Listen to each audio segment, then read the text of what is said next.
ॐ नमः अर्हदेभ्यः। ॐ नमः अर्हदेभ्यः।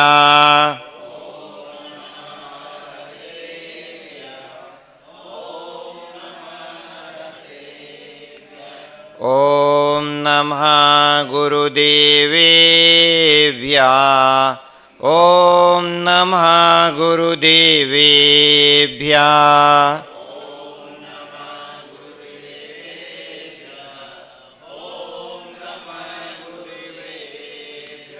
ॐ नमः वीरसागरेभ्यः। ॐ नमः वीरसागरेभ्यः।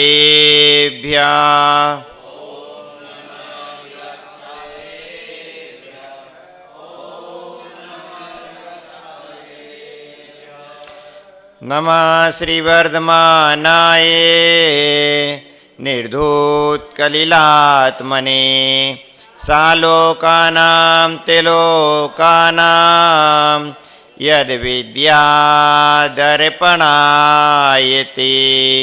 यद्विद्यादर्पणायते। गुरुर्हद् गुरुसिद्ध गुरुराचार्य पाठिका गुरु साक्षात् परम साधु तस्मै श्री गुरुवे नमः। तस्मै श्री विराग गुरुवे नमः। तस्मै श्री विराग गुरुवे नमः। अनंत अनंत सिद्ध परमेश्वरी भगवान की, देवादिदेव 1008 श्री पार्श्वनाथ भगवान की, देवादिदेव 1008 श्री श्रीमंदर स्वामी भगवान की, परम पूज्य वात्सल रत्नाकर आचार्य श्री विमल साई महाराज की, परम पूज्य तपस्वी सम्राट आचार्य श्री शनमती शाह जी महाराज की जय। परम पूज्य राष्ट्रचंद भारत गौरव गणाचार्य गुरुदेव सर श्री विराग साई महामुनि राज की जय। परम पूज्य रिया सोनी आचार्य श्री विशुद्ध साई महामुनि राज की जय। अहिंसामयी विश्व धर्म की जय। बोलो परम पूज्य 108 गणधर श्री विवर्धन सागर जी महाराज की जय। परम पूज्य 108 प्रवर्तक श्री विश्वनायक सागर जी महाराज की जय। मुनि संघ की नमो स्मरत जी, नमो स्मरत। भवबंधु वीर प्रभु एवं आचार्य भगवान गणाचार्य श्री विराग सागर जी महामुनिराज की मंगल आशीष छाया। आचार्य भगवान समन्वत स्वामी का महान ग्रंथ रत्नकंठ श्राव का चार, पिड़ावा नगरी का प्राचीन पार्श्वनाथ जनालय। बंधु, एक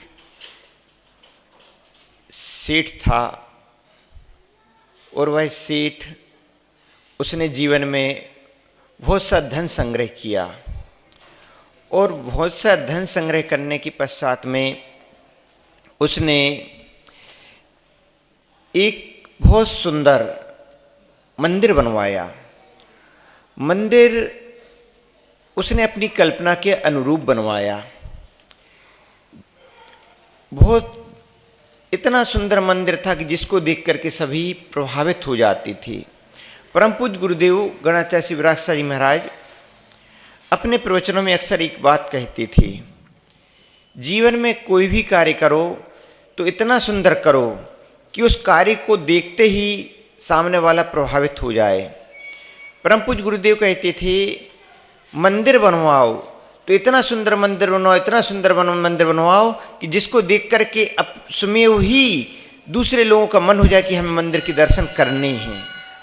मंदिर में मूर्ति स्थापित करो तो इतनी सुंदर मूर्ति स्थापित करो, इतनी सुंदर मूर्ति स्थापित करो जिस मूर्ति को देख करके भाव हो जाए कि हाँ, हमें प्रतिदिन मंदिर मूर्ति के दर्शन करने हैं, मंदिर के दर्शन करने हैं।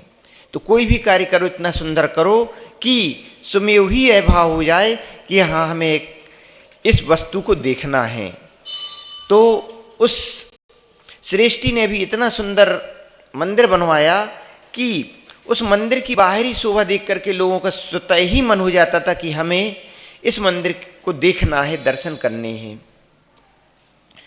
बहुत सुंदर विशाल मंदिर का निर्माण कराया और उसमें वेदी भी बहुत सुंदर बनवाई। और उस वेदी में के ऊपर मूर्ति नहीं थी, वहाँ पर कोई वह मस्जिद भी नहीं थी कि कोई वहाँ पर मस्जिद का आकार हो, कि वहाँ पर मूर्ति नहीं है तो मस्जिद का आकार हो, ऐसा भी नहीं था। कोई वहाँ पर शास्त्र भी स्थापित नहीं थे कि वह कोई सिखों का जिनालय, कोई गुरु ग्रंथ साहब वहाँ पर विराजमान हो। कोई भी मूर्ति नहीं थी, न राम की मूर्ति थी, न हनुमान की मूर्ति थी, न महावीर की मूर्ति थी, न आदिनाथ की मूर्ति थी, कोई भी मूर्ति नहीं थी। वहाँ उसने स्थापित किया एक हाथ की मुद्रा। हाथ की मुद्रा उसने, वो भी आधे हाथ की मुद्रा को वहाँ उसने स्थापित कराया। और आधे हाथ की मुद्रा जिसमें कि उसकी मुट्ठी में तीन उंगलियां तो उसकी बंद थीं, एक उंगली थी वह उसका संकेत था, ऊपर की ओर संकेत था। इस प्रकार से वह उसका हाथ का आकार था। और इस प्रकार के हाथ का आकार मात्र उसने कोहिनी तक का वह हाथ का आकार दिया और उसे वेदी पर स्थापित कराया। और उसके नीचे कुछ पंक्तियां भी लिखी। उसके नीचे पंक्तियां लिखी थीं कि मैं जानता हूं कि आप मेरे दर्शन करेंगे तो दर्शन तो कर लेंगे, लेकिन मेरे आशय को नहीं समझ पाएंगे। मात्र दर्शन नहीं करना अपितु आशय को समझने का भी प्रयास करना। उसके नीचे पंक्तियां भी लिखी हुई थीं।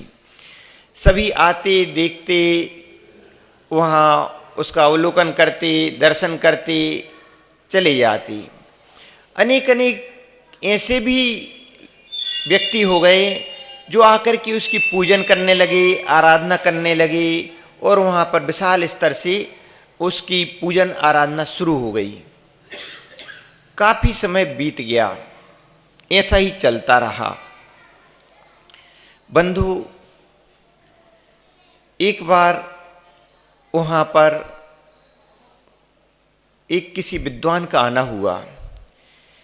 विद्वान का आना हुआ, वह विद्वान वहाँ आया, उसने देखा, अवलोकन किया, उन पंक्तियों को भी पढ़ा और उन पंक्तियों को पढ़ करके वह उस सृष्टि के पास भी गया जिसने वह मंदिर बनवाया था। उस सृष्टि के पास गया और उस सृष्टि से उसका आशय पूछा कि आपने यह मंदिर बनवाया, न इसमें कोई मूर्ति है, भगवान है, न शास्त्र हैं, कुछ भी नहीं है, मात्र उंगली ऊपर की ओर है, इसका क्या आशय है? सेठ ने बोला कि आपने पंक्तियां पढ़ी क्या? वह बोला कि हाँ पढ़ी। तो सेठ बोला कि जो ये हाथ रखा हुआ है, यहाँ पर हाथ की उंगली इशारा कर रही है कि ऊपर की ओर देखो, ऊपर की ओर देखो, अर्थात भगवान जहाँ पर हैं उन भगवान की ओर दृष्टि रखो, भगवान को समझो।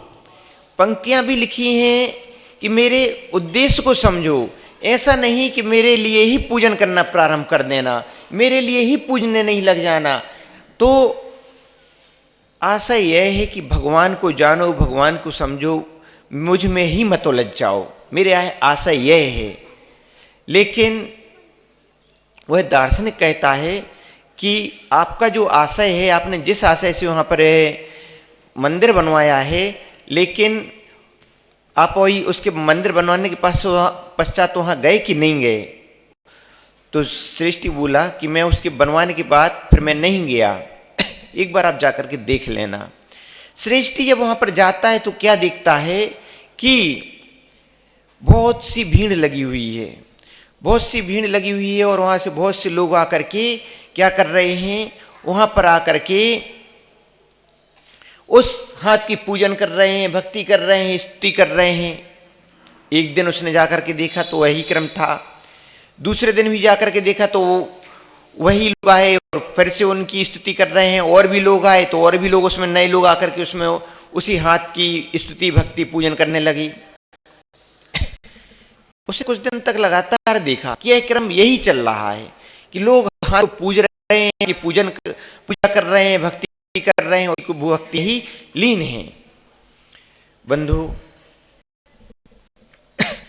इस प्रकार से जीवन होता है। किसका जीवन होता है? अज्ञानी का जीवन होता है। इसी कारण से आचार्य भगवान ने कहा सम्यक ज्ञान, जहां उन्होंने कहा अन्यूनतिरिक्तम याथा तथ्यम च बिना च विपरीतात,